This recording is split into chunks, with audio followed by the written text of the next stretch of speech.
बिहार में लगातार उद्योग को आगे बढ़ाने का काम कर रहे सभी साथीगण,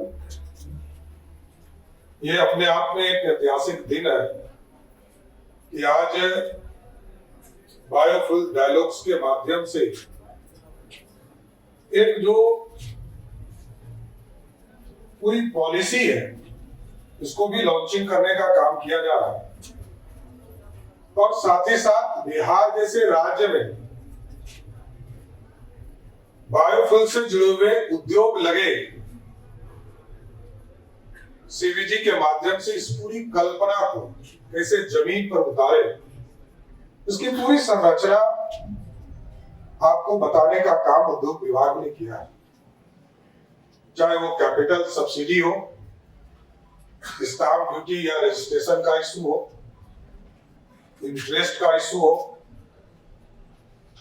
टैक्स से जुड़ा हुआ मामला हो, एम्प्लॉयमेंट में सब्सिडी हो, स्किल डेवलपमेंट सब्सिडी हो या लैंड फी हो, इस पर चर्चा विशेष तौर पर हम लोगों ने जो बायोफ्यूल पॉलिसी बनाया है उसके तहत ये सारी चीजें हैं। और हम लोगों का लक्ष्य भी है कि बिहार जैसे राज्य में जहां लगभग 14 करोड़ की आबादी है और पिछले 20 वर्षों में जहां बिहार के लिए कोसी एक अभिशाप हुआ करता था, क्योंकि बिहार के लिए दो अभिशाप मानते थे लोग, एक आबादी क्योंकि हम दुनिया के डेंसेस्ट पॉपुलेशन में हैं, और दूसरा कोसी। और इसलिए मैंने कोसी की चर्चा किया कि आज भी किसी भी इंटरनेट से आप जब चेक करेंगे तो उसको अभिशाप ही मारेगा। और अभी पार्लियामेंट्री बोर्ड के कुछ लोग आए थे पार्लियामेंट से, तो वो लोग चर्चा कर रहे थे कि दिल्ली में कुछ टावर्स बन रहे हैं, उसके नाम पर चर्चा हो रही थी। तो मैंने कहा कि मेरे यहाँ तो गंगा के बाद सबसे उपयोगी कोसी है, और इसलिए मैं कहता हूं कि जहां 8-9 में बाढ़ आया था, हमारे यहां बाढ़ नहीं आता, नेपाल के पानी से बाढ़ आता, और लगभग 1,92,000 क्यूसेक पानी नेपाल ने छोड़ा। तो मेरे लगभग 15 जिले में, 20 जिले हैं नॉर्थ बिहार में, और लगभग 15 जिले में बाढ़ की स्थिति उत्पन्न हो गई। लेकिन उसमें धीरे धीरे बिहार की सरकार और भारत सरकार के सहयोग से हम काम करते रहे, और आज हम कह सकते हैं कि आपको जानकर आश्चर्य होगा, क्योंकि आप पूरी तरह बायोफ्यूल्स जहां से, क्योंकि या तो ये एग्रीकल्चर से जुड़ा हुआ सेक्टर से आप लेंगे या एनिमल से जुड़े हुए सेक्टर से लेंगे, पशुपालन से लेंगे, तो इन चीजों के लिए जो जगह उपलब्ध हुए, यह सबसे शॉकिंग है कि जिस कोसी से, जिसको हम अभिशाप मानते थे, पिछले 20 साल में जिस पानी का उपयोग नहीं कर पाते थे, कोई बांध का स्ट्रेंथनिंग नहीं था, आज मैं गर्व से कह सकता हूं कि जब 2024 में जहां 1,92,000 क्यूसेक पानी में बिहार की स्थिति थी, अभी पिछले वित्तीय वर्ष में जब बाढ़ आया तो 6.5 लाख क्यूसेक पानी छोड़े नेपाल में, और मात्र मेरे 156 गांव में पानी आए। यह बदलता हुआ बिहार, और इसलिए मैं कह रहा हूं कि अब स्ट्रेंथनिंग जो हुए हैं बांध के, इसके बाद लगभग 14 लाख हेक्टेयर जमीन हम सिंचाई के लिए उपयोग कर रहे हैं। यह सबसे बड़ा बदलाव उस नॉर्थ बिहार के लिए। तो जो हमारी कमजोरी थी उसको बदल रहे, कन्वर्ट कर रहे। और दूसरा, क्योंकि जो आबादी लगभग 14 करोड़, झारखंड और बिहार बदला जब बढ़ रहा था, तो बिहार का बजट था 6,000 करोड़, और हम लोग जब वोट दे रहे थे तो बड़ा पीड़ा हो रहा था, दुख हो रहा था। इसलिए मैं कह रहा हूं कि 13% रेवेन्यू बिहार को आता था और 87% रेवेन्यू झारखंड से आता था, और हमारी आबादी झारखंड के लगभग 3 गुना, और और झारखंड में पॉपुलेशन नहीं, क्षेत्रफल लगभग बराबर है, सारे हैवी इंडस्ट्री वहां थे, 87% रेवेन्यू वहां था। लेकिन मैंने आदरणीय नीतीश कुमार जी के नेतृत्व में जो काम को देखा है लंबे समय से, यहाँ बैठे हैं दूसरे नीतीश भी हमारे यहाँ बैठे हैं, नीतीश जी के नेतृत्व में लगातार इंडस्ट्री डिपार्टमेंट भी आगे बढ़ रहा है। तो हम लोगों ने देखा, जब इस बार मैं बजट पेश कर रहा था, मेरे लिए शॉकिंग होता कि जिस बिहार को शुरुआती दौर में मैंने देखा 6,000 करोड़ का बिहार वाला बजट वाला बिहार था, और जब मैं बिहार का बजट पेश कर रहा था 2025 का, तो झारखंड 1,40,000 करोड़ का बजट पेश कर रहा था, और 1 घंटे के बाद मैंने बिहार जिसको गरीब मानते थे 3,17,000 करोड़ का बिहार का बजट पेश कर दिया। 3 घंटा लगता था, आज 1.5 घंटा में हम बेगूसराय पार कर जाते हैं। पटना से गया हमको 4 घंटा लगता था, आज हम 1.25 घंटा में गया पहुंच जाते हैं। पटना से छपरा 3 घंटा लगता था, आज हम 1.25 घंटा में छपरा पहुंचे। पटना से मुजफ्फरपुर 2 से 2.5 घंटा लगता था, 1 से 1.25 घंटा में हम पहुंचे। तो ये बदलाव, और ये पूरी तरह ये तब बदला जब मैनेजमेंट सही किया गया, और इसलिए अब जो है विंडो आपके हाथ में। सरकार ने जो काम करना था, इंफ्रास्ट्रक्चर, बिजली का सेक्टर हो, अब तो एयर ट्रैफिक भी हम ठीक कर रहे हैं। किसी भी शहर के तरफ आप देखिएगा तो सब शहर को लगभग एयर ट्रैफिक से जोड़ रहे हैं, चाहे वो पटना के बगल में बीटा हो, सोनपुर के इलाके में भी हम विचार करते हैं, मुजफ्फरपुर हम कर रहे हैं, रक्सौल हम कर रहे हैं, वाल्मीकि नगर कर रहे हैं, मधुबनी कर रहे हैं, हम दरभंगा बना चुके हैं, वीरपुर बनाएंगे, सहरसा बना रहे हैं, पूर्णिया आदरणीय प्रधानमंत्री जी आ रहे हैं तो उसका उद्घाटन होगा, भागलपुर, मुंगेर, सुल्तानगंज और जयवीनाथ के नाम पर तय हुआ, राजगीर, ये सारे इलाके इंफ्रास्ट्रक्चर के माध्यम से जोड़े गए, और कई एक्सप्रेसवे की चर्चा उन्होंने किया। लेकिन मेरा स्पष्ट मानना है कि अब सारी ताकत सरकार ने लगा दिया, और क्योंकि मैं जानता हूं कि जब तक पीपीपी मोड प्राइवेट इंडस्ट्री खड़ा नहीं होगा तब तक बिहार का आर्थिक स्थिति पूर्ण रूप से खड़ा नहीं हो सकता है। और उसका उदाहरण मैं देता हूं, पटना में मैंने मेदांता हॉस्पिटल को जमीन दिया 2014 में, आज बनकर काम कर रहा है, सबको सुविधा दी। लेकिन उसी समय हम लोगों ने पटना के मैरिन ड्राइव को शिलान्यास किया, उसको 11 साल लगे क्योंकि हम गरीब थे, हमारे यहाँ पैसा कम था, तो सरकार धीरे धीरे पैसा देती थी। हम मेट्रो रेल बना रहे हैं इस पटना में, 2014 में हम लोगों ने 14,462 करोड़ का डीपीआर बनाया,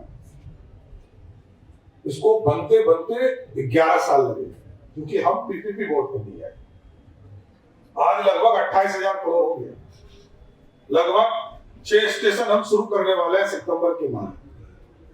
लेकिन यदि हम पीपीपी मोड पर गए होते तो ये 2014 में हमने शुरू किया था, 18 तक पूरा हो गया। अब हम रोड में जा रहे हैं, मेर जी यहाँ बैठे हैं, इन्होंने ही स्वीकृत किया 3 हमारे बड़े प्रोजेक्ट है, प्रोजेक्ट हाइब्रिड प्रोजेक्ट के तौर पर रोड भारत सरकार भी ये करती है, हम भी कर रहे हैं। और अभी 3 बड़े प्रोजेक्ट पटना दीघा से लेकर कोइलवर,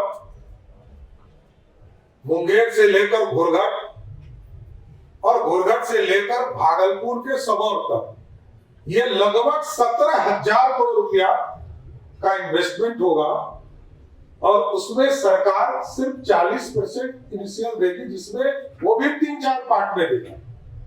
तो हम लोगों का मानना यह है कि अब आपके बिना कुछ नहीं हो सकता। हम अच्छे पॉलिसी ला सकते हैं, जमीन दे सकते हैं, जैसा नीतीश मिश्रा जी ने बताया कि हम पॉलिसीज और जमीन दोनों को अच्छा कर रहे हैं। और जमीन के सेक्टर में यहाँ कुंदन जी भी बैठे हैं, बियाडा में ऐसा भी कुछ एक बार समीक्षा करनी चाहिए। एक तो जो पुराने लोग हैं उनको कैसे एडजस्ट करने हैं, जिनके लंबे समय से 700-800 केसेस चल रहे हैं उनको सॉर्ट आउट करना है। दूसरा, जो नए जमीन जिनको आप ले रहे हैं उनके भी रेट को रिवाइज कीजिए। कुछ जगह पर जो सरकारी लैंड हमारे हैं उनके रेट फिक्सेशन करने होंगे, और जो बायोफ्यूल्स के लिए भी जिसको जोड़ना है उसको भी जोड़िए। लेकिन मेरा यह मानना है कि बिहार अब पूरी तरह तैयार है, रफ्तार को पकड़ चुका है। रफ्तार को गति देने में आप सभी लोगों का सहयोग मिलेगा तो बिहार जरूर नई उड़ान की ओर बढ़ेगा। और इसलिए मैं कहता हूं कि आज ही अभी कैबिनेट की बैठक से हम लोग आ रहे हैं, आज ही हमारा पीरपैती में एक पावर प्लांट सैंक्शन भारत सरकार ने किया और हम उसको पीपीपी मोड पर गए। अभी जानकर आश्चर्य होगा आपको कि पावर सेक्टर में जबरदस्त क्रांति हुई। 2 पावर प्लांट हमारे यहां लग रहे हैं। एक आदरणीय प्रधानमंत्री जी जब आए थे विक्रमगढ़, तो उस दिन उन्होंने शिलान्यास किया था नवीनगर में। वो लगभग 40,000 करोड़ का इन्वेस्टमेंट और लगभग 2700 मेगावाट का बिजली उत्पादन इस बिहार में प्राइवेट सेक्टर से हुआ, और जहां से लगभग 20,000 बिहार के लोगों को रोजगार दिया।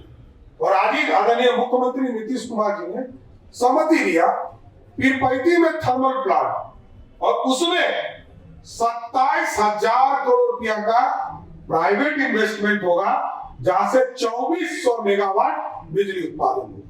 और इसके साथ साथ रिन्यूएबल एनर्जी और पावर स्टोरेज सिस्टम, ये पूरे पॉलिसीज हम लोगों ने लाया। अभी नवादा में, बांका में, गया में, कैमूर के पहाड़ियों में, रोहतास में कई जिले को चिन्हित किया है। पावर सेक्टर में उद्योग विभाग, क्योंकि इन्हीं के माध्यम से चीजें आई हैं, और बीच में कई लोग हमसे मिले थे इंडस्ट्री से जुड़े हुए लोग, उन्होंने कहा कि इसकी पॉलिसी लाकर हमको सीधा देने का काम किया। और जानकर बड़ा आश्चर्य होगा कि बिहार ऐसा राज्य जो अपने कंज्यूमर को, जो डोमेस्टिक कंज्यूमर है, उनको पीक टाइम पर जो 4 बजे से लेकर 9 बजे रात्रि तक हम अपने कंज्यूमर को 11 रुपए के रेट पर बिजली देते हैं, 11 रुपीज, क्योंकि हम डोमेस्टिक का काट नहीं सकते। और अभी तो आदरणीय मुख्यमंत्री जी ने 125 यूनिट पूर्ण रूप से उनका सब्सिडी दे दिया। लगभग 1,87,00,000 परिवार है जिसको हम सीधा इसका लाभ देंगे। तो हम लोगों ने इसलिए पावर स्टोरेज जो पूरा एक सिस्टम काम करेगा, सोलर सिस्टम, उसमें यह प्लान किया गया कि दिन के समय पानी जब लो रेट पर रहेगा तो उसको सोलर सिस्टम से पानी अप करेगा, और जब पीक टाइम में जब हमको बिजली खरीदना है, जब हम 11 रुपया खरीद रहे हैं, तो उस रेट पर वहां बिजली उत्पादन होगा और हमको सस्ते रेट पर मिलेगा। तो इसमें भी जो प्राइवेट इंडस्ट्री से हमको जो प्रस्ताव, हमको जो सूचना मिली है, लगभग 1 लाख करोड़ रुपया का इन्वेस्टमेंट सिर्फ इस बिहार में होगा साथी, पूर्ण रूप से बदलेगा, और अब आपके बिना कुछ नहीं हो सकता। और मेरा भी मानना है कि वेस्ट टू वेल्थ, नगर विकास को भी इस पर पूरा फोकस करना चाहिए कि वेस्ट टू वेल्थ, हमारा जो कचरा है उसको कैसे उठाकर व्यवस्थित करें और उससे प्रोडक्शन ले। जैसा अभी लक्ष्मी जी ने कहा कि गोबर धन, तो जो गोबर है इससे धन उत्पन्न कैसे? दूध से तो हम ले ही रहे हैं, उससे तो धन प्राप्त कर ही रहे हैं, जीवन यापन कर ही रहे हैं। और मैं ये भी कहता हूं कि लोग कहते हैं कि काउ बेल्ट बिहार है, उत्तर प्रदेश, लेकिन सबसे ज्यादा दूध गुजरात में होता है। दुनिया को दूध पिला रहा है, दुनिया को मलाई खिला रहा है, दुनिया को सारे दूध के बने हुए आइटम गुजरात खिलाता है। इसलिए इस पूरे इंडस्ट्री को बनाना चाहिए, और आप लोग का सहयोग रहेगा तो जरूर मेरा मानना है ये बदलता हुआ बिहार और आगे आएगा। और इंडस्ट्री के सेक्टर्स में एक जो चिंता, मजबूत चिंता है कि जो हम लोगों इथेनॉल के सेक्टर, ये पॉलिसी तो 2008 में बिहार में बनाया गया, लेकिन 8 से लेकर 21 तक ये पॉलिसी हमारे यहाँ इंप्लीमेंट नहीं हो पाए, भारत सरकार की सहमति नहीं प्राप्त हो पाई। लेकिन 2021 में आदरणीय मुख्यमंत्री जी के रिक्वेस्ट पर भारत सरकार सहमत हुआ, और इस पॉलिसी के तहत आज कई लगभग 16 से 17 इंडस्ट्री हैवी इंडस्ट्री के तौर पर हम कह सकते हैं, जो एक तरह से बिहार को टैक्स भी देने का काम कर रहा है। तो उन सभी जगह पर एक अच्छा इथेनॉल प्लांट हमारे यहाँ व्यवस्थित हुआ है। इसको और अच्छा करना है। अभी मिहिर जी ने बताया कि माननीय केंद्र सरकार में पत्र लिखा गया है, मैं तुरंत उसको बात करूंगा और बायोफ्यूल्स के सेक्टर में कैसे और हम आगे बढ़ सकते हैं इसकी चिंता करनी है। लेकिन मैं फिर से उद्योग विभाग को विशेष तौर पर धन्यवाद देता हूं कि आपने इस तरह का बायोफ्यूल डायलॉग्स करके बिहार में बायोफ्यूल्स के सेक्टर में कैसे उद्योग को जोड़ा जाए, उद्योग जगत के लोगों को जोड़ा जाए, उद्योग की चर्चा लगातार होती रहे, जिससे कि हम उद्योग और ये बिहार जहां मैन पावर सबसे अधिक है और मैंने कहा था कि आबादी सबसे ज्यादा डेंसेस्ट पॉपुलेशन, अभी तक क्योंकि जब तक जीएसटी इंप्लीमेंट नहीं हुआ था देश में तब तक कुछ इंडस्ट्री के लोग ही टैक्स देते थे और आम आदमी क्रेडिट नहीं दे पाता था कि हमने देश चलाया, हमने देश बनाया।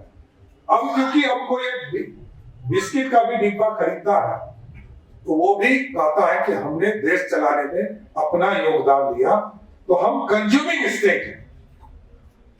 जिस राज्य में शराबबंदी हो, जहां अपना रेवेन्यू मात्र 60 से 70 हजार करोड़ हो, उस राज्य में यदि आज जीएसटी का कृपा है, नरेंद्र मोदी जी और माननीय मुख्यमंत्री जी के सहयोग से आज यदि 3,17,000 करोड़ का बजट है तो उसमें सबसे बड़ा योगदान है कि बिहार की 14 करोड़ की आबादी जिसका सीधा लाभ बिहार की सरकार को होता है। और ये कंज्यूमिंग स्टेट है।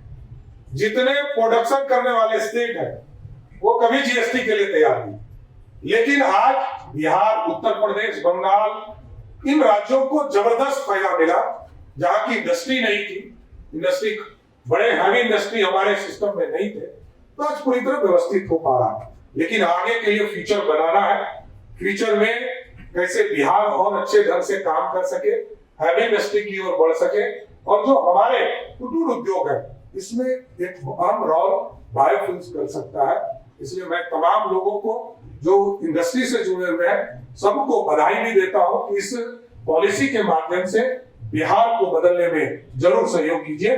बहुत बहुत धन्यवाद।